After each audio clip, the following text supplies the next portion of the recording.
Tom Hart. I live in Fort Lauderdale.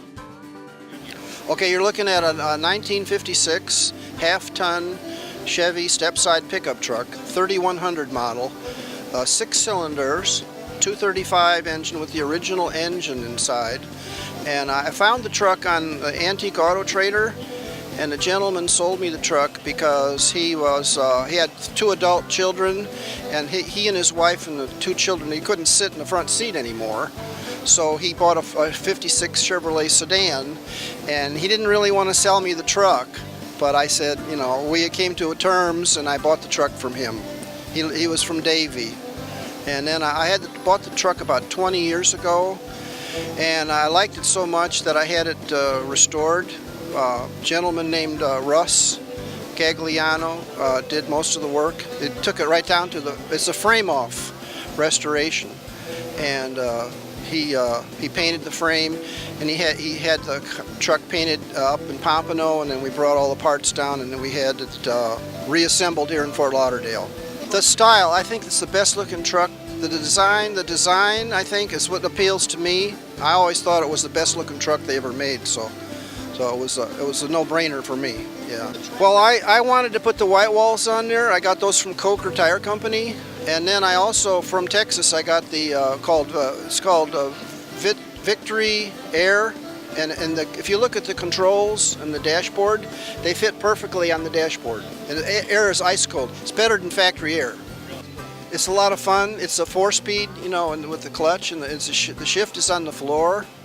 Well, I don't have power steering, but you know, you get used to it. It's not that bad. No, I have a 3-car garage, so I keep this in the garage, and my Corvette is in the garage, and so is my fire truck. Yeah, right over here in Victoria Park. I have a fire truck, a Fort Lauderdale fire truck. Yeah, I bought that in the auction behind the Fort Lauderdale police station. It's got sirens and everything on it. But it's a 3/4 ton Suburban. It's a diesel, and they don't make those anymore.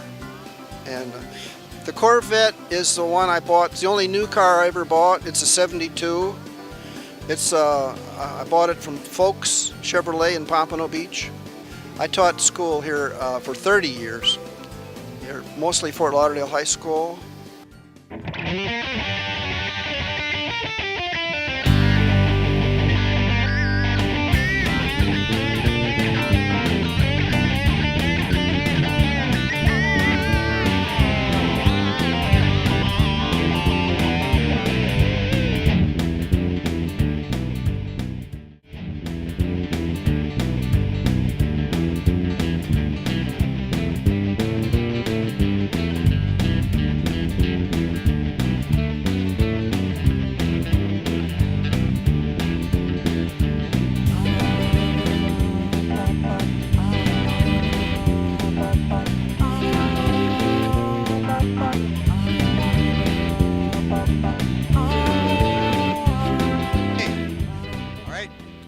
My name's Phil Miller. I'm from Fort Lauderdale, Florida. Belong to the AACA of Fort Lauderdale. I've got a 1971 Olds Cutlass Supreme convertible, as you can see, and it's metallic green with a pearl interior. I bought this about 10 years ago. It was in good shape, but I took it completely off the frame and freshened it up and restored it what I consider standard new car quality. Did not over-restore it because I drive it and I enjoy it. We take care of it, my wife and I. We have a lot of fun with it. And a couple of special features. Everything is original, except the paint is not the original Olds color. But I put a console in the center to house a modern stereo. The original radio works. I did not cut anything out or do anything like that. Kept it original. And put a modern stereo in, and that can be removed at any time. The only other thing I did to the motor runs beautifully. As most people do, we just put electronic ignition, got rid of the points. This car is a great car because there's so many parts available aftermarket. For example, the era from 64 to 72 approximately, the Buick, the Olds, the Pontiac shared a lot of parts. So a lot of aftermarket people make parts for the car. And so you can get a lot of parts for it. Yeah, they're original rally wheels, and they're companies that make reproductions of the original.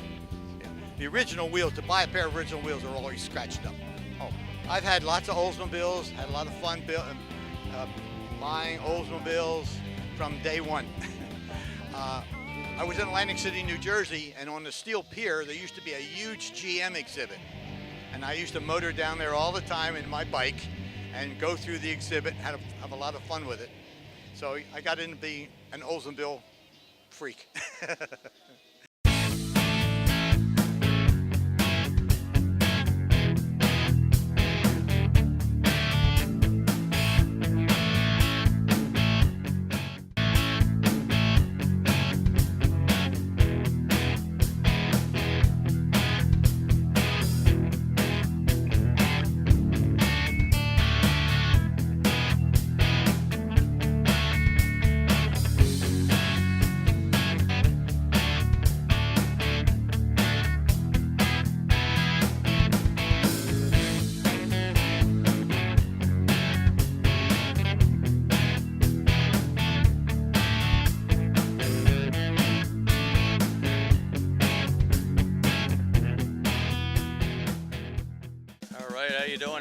My name is Mark Jerry from Hollywood.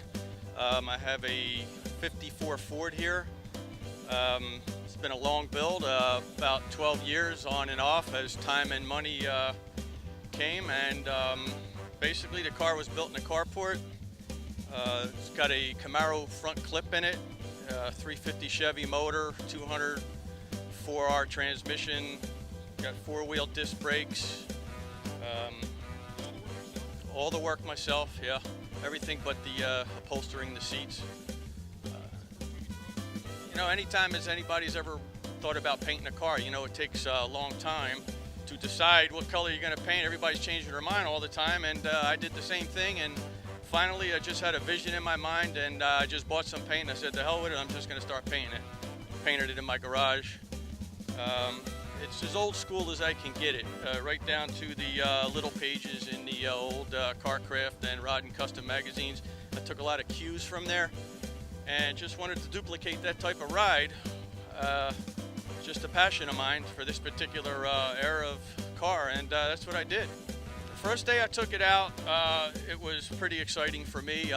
Naturally, when you spend that much time building or working on something, first time you drive it is always a trip, and by the reactions I got, it was pretty pleasing to me that everybody really liked it, and you know, it kind of made it all worthwhile.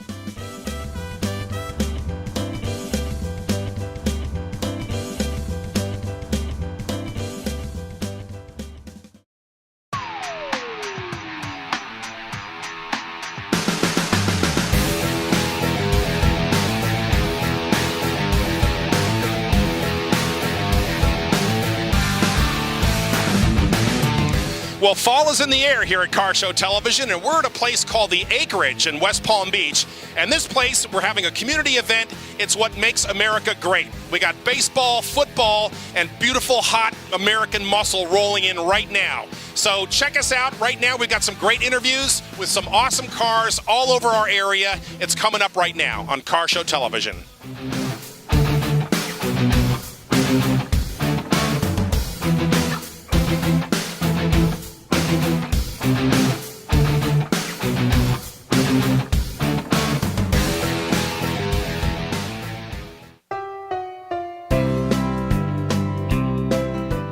My name is Stephen Maxwell. I live in Loxahatchee, Florida, and we have a 1924 Willys Overland. My daddy noticed this car at the car lot. It was in pieces, actually 3 pieces.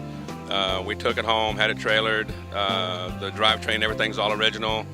It took us 15 years to put it back together, but we had a great time putting it back together, spent a lot of time together. My father got to drive it twice in 2 car shows before he passed away, and then I inherited it from him. It means a lot to me. I mean, it really brought my father and myself really close together, and we worked on several other cars together and stuff, so it means a lot to me. So it'll just get passed down from generation to hope. But I mean, there's not very many of them, you know, left, and it was a great joy working with my father. It's different. It's top speed about 45 miles an hour. We trailer it most everywhere we go. But it's a lot of fun driving it. It's a good piece of history. I mean, there was a lot, my dad was telling me about it being from the war and Jeeps and stuff like that. And my dad was just fell in love with it when he saw it. I mean, it was just a hood ornament sticking out from underneath the plastic, and that's what he saw. And paid $400 for it, and then just spent the time and the money to putting it back together.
My first car was a 50 Ford convertible, so I looked around, and it was pretty hard to find a 50 or 51 Ford convertible.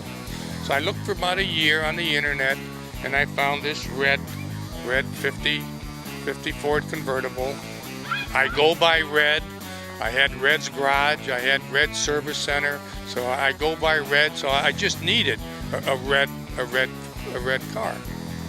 But I didn't care what it was mechanically. I could fix anything. So we drove up to Tennessee, and I bought it. And I didn't care how much it cost me. My kids aren't getting any of my money, so I'm going to spend it all. So I wanted the car. I bought the car.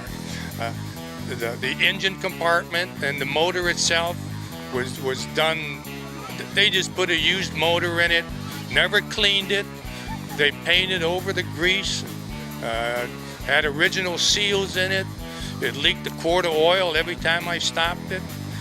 So before I could even drive it on the street, I pulled the motor out of it and I resealed the whole thing. I put a shift kit in the transmission. It has a C4 transmission in it. The first 1-2 shift was like 5 miles an hour. I had to stretch that out. Then I took it on the road, and I couldn't stop the thing. And I figured, how was I driving this thing back in 1950, doing 100 miles an hour, racing everybody on the street, and now I can't stop it. So I said, well, I better look into power disc brakes. So I before I even took it on the road, I installed overhead pedals with power disc brakes, and they stop very, very nice now.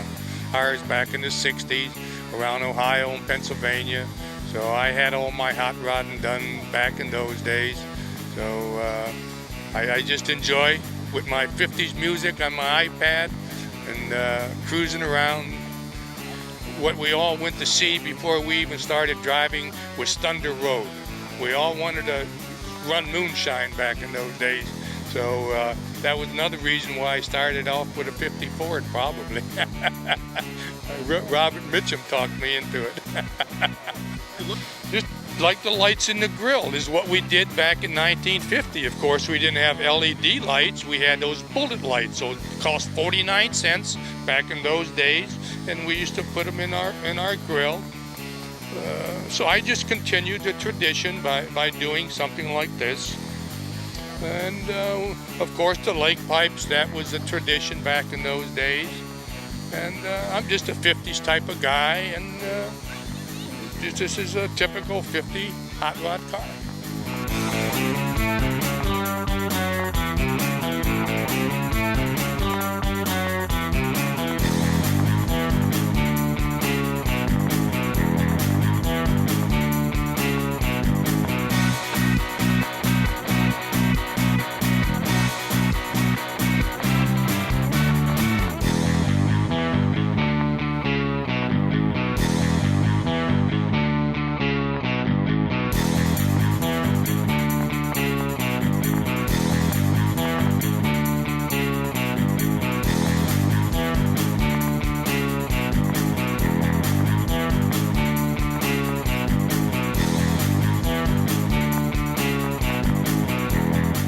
Okay, we got a lot more coming up, so don't change the dial. Stay tuned. We'll be right back.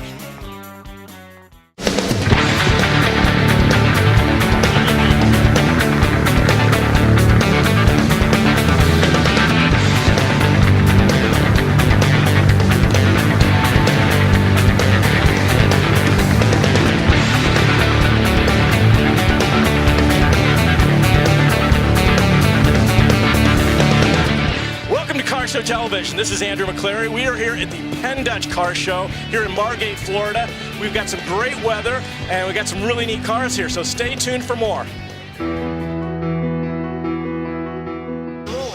Okay, my name is Jerry Foust and I have a 2002 Corvette that was built by my son Eric Foust. The car started off plain, and 2 days later it was in pieces, and he started gradually over 2 years rebuilding the whole car. Everything except is original, the windshield and the top. Everything else has been replaced or altered. My son was always into cars, and he was graduating from the Fort Lauderdale Academy of Design, and before he passed away, he was accepted to the San Francisco Academy of Auto Design. And at school, they let him work on the car at night and everything. The only problem was Ford sponsors the program, and he only did Chevys. But besides that, they let him work alone, and this was his creation that I'm going to always be keeping.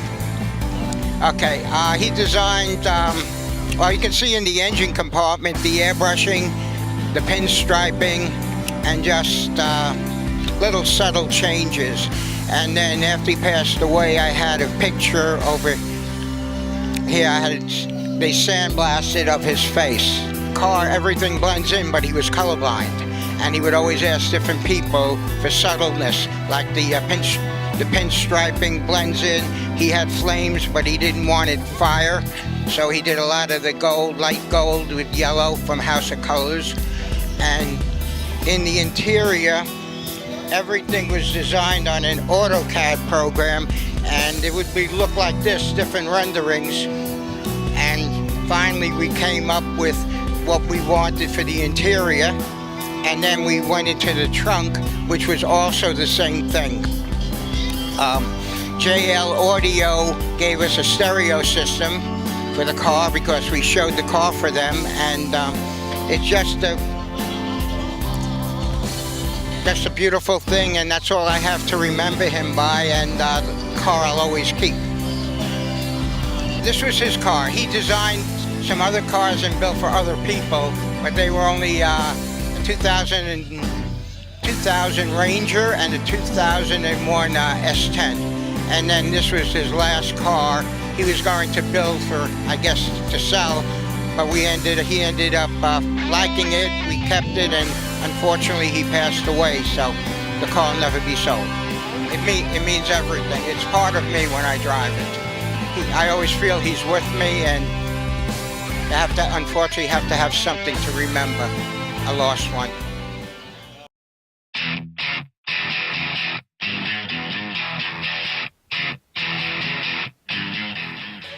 My name is Steve SAFFER. I'm with High Velocity Classics in Pompano Beach, Florida.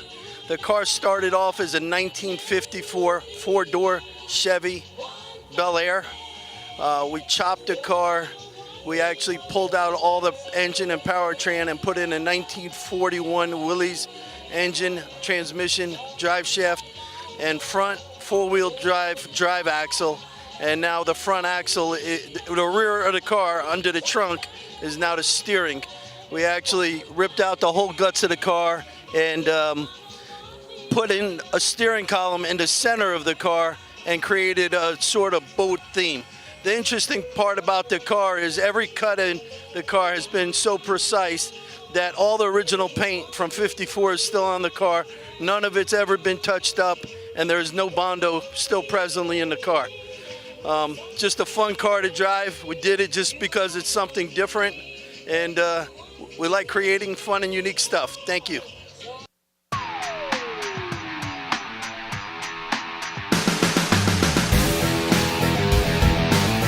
Hey, thanks a lot for watching Car Show Television. Be sure to check us out next week for more cars.